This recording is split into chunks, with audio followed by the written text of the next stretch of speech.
Hey guys! Today we're going to talk about social injustice of dumping first world countries' electronic waste to third world countries. Okay, so to start talking about the social injustice issue, we need to start by explaining what do we mean by electronic waste. So, electronic waste, or better called as e-waste, includes a wide range of electronic appliances such as cameras, computers, TVs, dryers, and all kinds of electronic items that are eventually discarded by their users. So why is this creating a social issue in the world? Are these technologies good or bad? I personally think that, like most of the things in the world, it depends on the kind of use you give to it. For example, technology can help us live, work, and interact with each other more efficiently if we use it in a good way.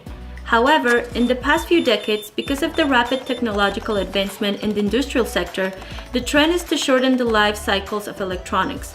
So this way, consumers feel tempted to buy new items more often, getting rid of the previous one they had. For example, computers have a 3-year life cycle, which contributes to a greater extent of the e-waste problem in the world. In comparison, electrical cook stoves have a 10-year life cycle. E-waste is currently the fastest municipal waste stream in the United States. The United Nations estimates that 20 to 50 million tons of e-waste are produced around the world each year. The US itself disposes 25 million TVs, 47.5 million computers, and 100 million cell phones each year. If you want to have a picture of what this would look like, let's take a look about what Elizabeth Grossman, author of the book Environmental Health Perspective, says. The US discards enough electronic waste annually to cover a football field a mile high of this waste. Only 10% of it is recycled for material recovery. Shocking, isn't it? Now, talking in worldwide terms, statistics say that the global volume of electronic waste is expected to grow by 33% in the next 4 years, when it will weigh the equivalent of 8 of the great Egyptian pyramids, according to the UN STEP initiative. In other words, the world is immersed in a growing e-waste crisis. So where does all this e-waste go? Though awareness of public health and environmental hazards has increased in the US over the past 10 years, we can see in this figure that over 80% of consumer electronics are placed in the landfill. And the statistics also show that in year 2010, US recyclers sent 70 to 80% of that e-waste to developing countries. In fact, the United States, along with Europe, Japan, South Korea, and Australia, are some of the biggest generators of e-waste that ends up dumped in countries in poverty. The country who is responsible of generating most of this growing waste stream is China, followed by the United States, though there is a significant difference per capita. For example, on average, each American generates 29.5 kilograms of e-waste annually, compared to less than 5 kilograms per person in China. Exporting waste illegally to countries in poverty is becoming more and more an international business. First world countries would prefer this way, since their companies would try to minimize the cost of recycling waste locally.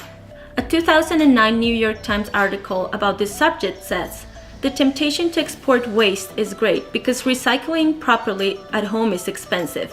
Because of Europe's new environmental laws, it is 4 times as expensive to incinerate trash in the Netherlands as to put it illegally on a boat to China.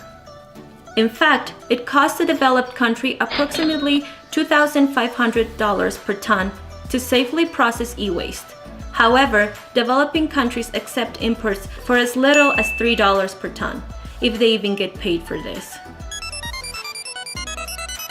Yet, they unfortunately do not have the means to properly handle these materials. However, the countries that we just described continue to ship e-waste to vulnerable countries, creating public health and environmental issues from open-air burning and acid baths, which are used to recover valuable components from electronic equipment.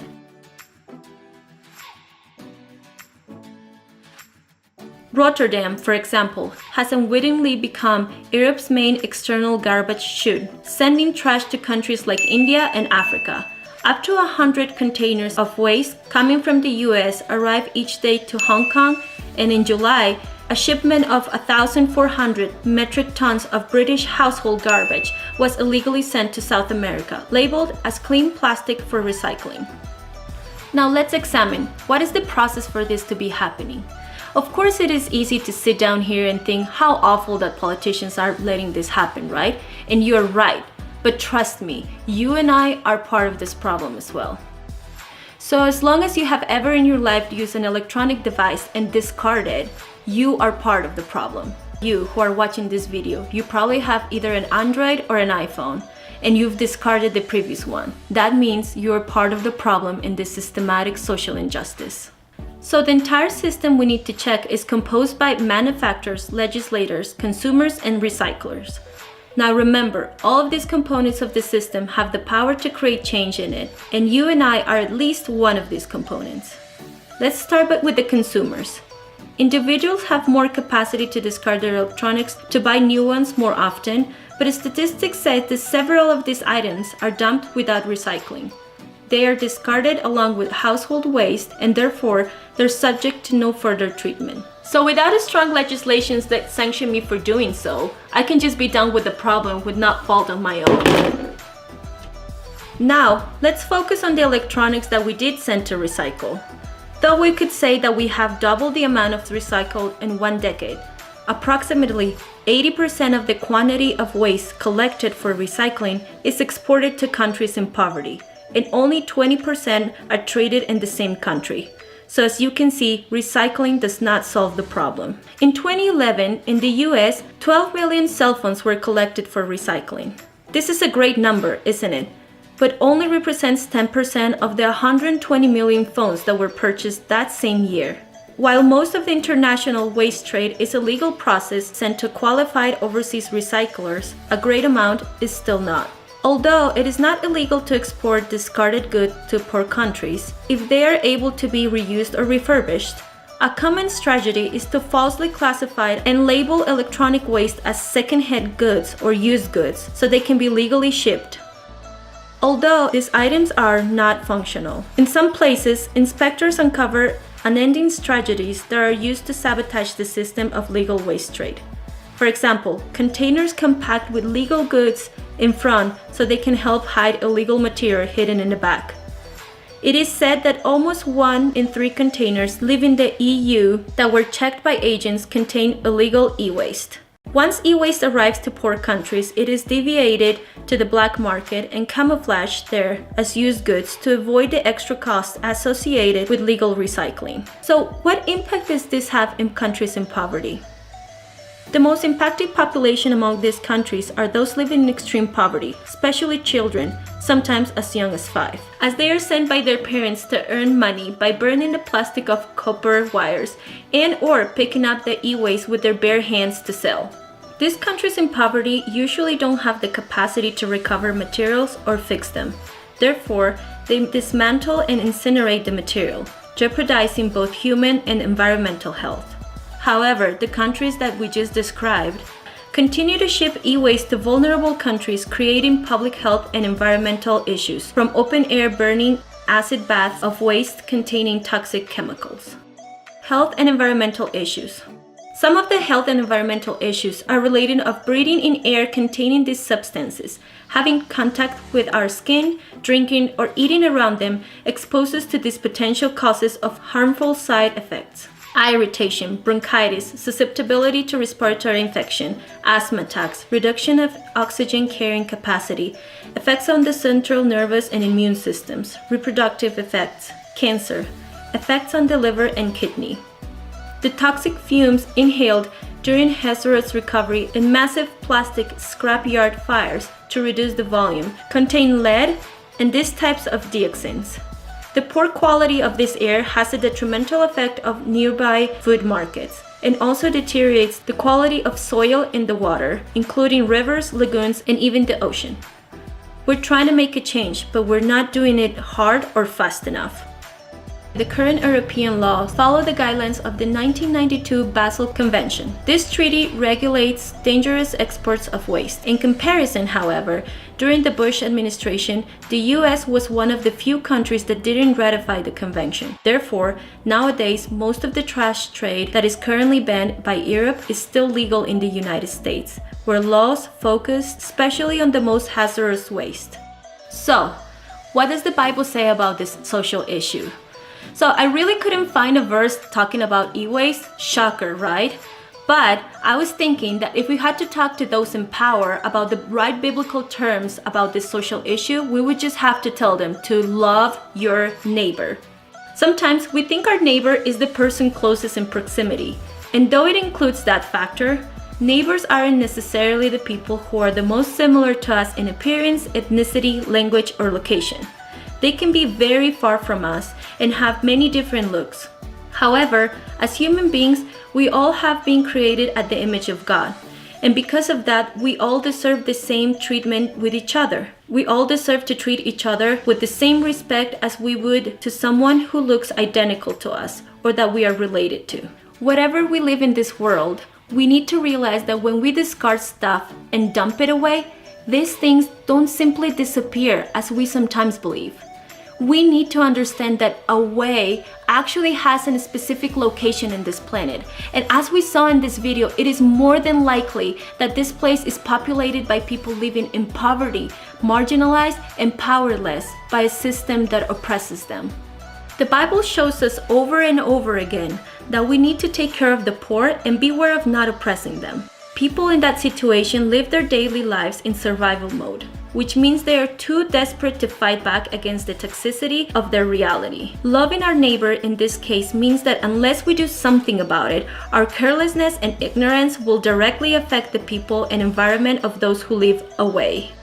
Since the creation of the world, we've been asked by God to join Him in taking care of the planet and everything that's in it. This isn't only a responsibility, but also an honor to be asked by the Creator of the universe to partner Him in taking care of the things that He has created for our own good and enjoyment. Let me put it this way. If the Bible asks us to love our neighbor just as ourselves, this means that if this was your husband, wife, brother or sister, children, or anyone you're related to that was picking up the rusty metal with their bare hands or breathing the toxic fumes of the burning acids, would you care then?